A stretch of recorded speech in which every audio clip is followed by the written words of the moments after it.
Featherweight bout, Lucas Alexander coming in at minus 360 against Jeka Saragih, sitting at plus 260. No over-under out for this one either. Both men 28 years of age. You see the height and reach advantage there for Lucas Alexander. Jeka Saragih was fighting at a lightweight in the Road to the UFC tournament. Goes down to featherweight, which I think suits him a little bit more, or suits him better here. Lucas Alexander, 4-1 in his last 5, coming off a win against Steve Peterson. That was Steve Peterson's retirement fight. Before that, took a fight against Joanna Brito to get into the UFC, gets choked out in the first round. What we saw again, or by him against Steven Peterson, I mean, he's got some pretty good striking. I mean, the kicks are really where he shines. He fights behind his kicks a lot. Jeka Saragih also fights behind the kicks a lot too. This is probably going to be a fight that plays out on the feet. We saw in Saragih's fight against Anshul Jubilee, he gets taken down. He doesn't know what the hell to do. So I don't know. Maybe Lucas Alexander mixes that in here. I don't really expect that from him. Probably a fight that plays out on the feet. What are you thinking on this one? Yeah, I think it plays out on the feet as well. And, I give the edge to Lucas Alexander at this point.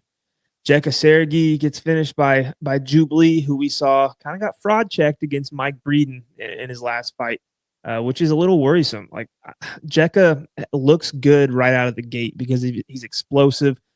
He's got good striking and he's got some power. But as the fight goes on, he starts to get hit a lot. His hands come down. He was taking some big shots against Jubilee that ultimately led to the finish. And the one thing, too, is you look at him out there, he's not the biggest guy in the world for this division.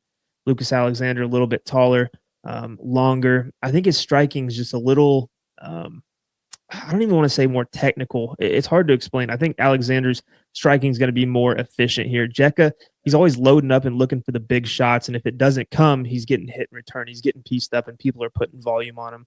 Lucas Alexander, too. You look at his record, he's got 3 losses, and they all come by submission. I don't see Jeka taking Lucas Alexander down and having success in that department. Saragih's got 4 submissions on his record, but you look at it, who it's against, it's not really the highest level of guys. I feel like a lot of these fighters in these divisions that aren't heavyweight, light heavyweight, you'll see them get some rear naked chokes, and you'll see them get some guillotines just because they're fighting competition who don't know how to defend. It's not so much that they're these, savage jiu-jitsu players by any means. So, yeah, give me Lucas Alexander. I think he's going to be the more composed fighter here. Like I said, I think his volume will be better. And once Jeka, gets through that first couple minutes of all of his volume and his power shots, I think the hands come down a little bit and he starts getting pieced up. So give me Alexander. Yeah, I think he laid it out pretty perfect. Jeka Saragih's going to load up on some shots. If he hits it, he's got a chance, but I don't think he's going to hit it in this one. I think Alexander keeps him at kicking range, pieces him up. He's training at a good camp, Fusion XL, and I think he's going to continue getting better there. Jeka Saragih, I don't think he's UFC level whatsoever. I think Alexander at least has some promise in the UFC as far as his striking abilities. Obviously, the submission defense is something that he needs to take care of, but Saragih's not going to present much danger there. So I think Lucas Alexander rolls through this one and gets a dub.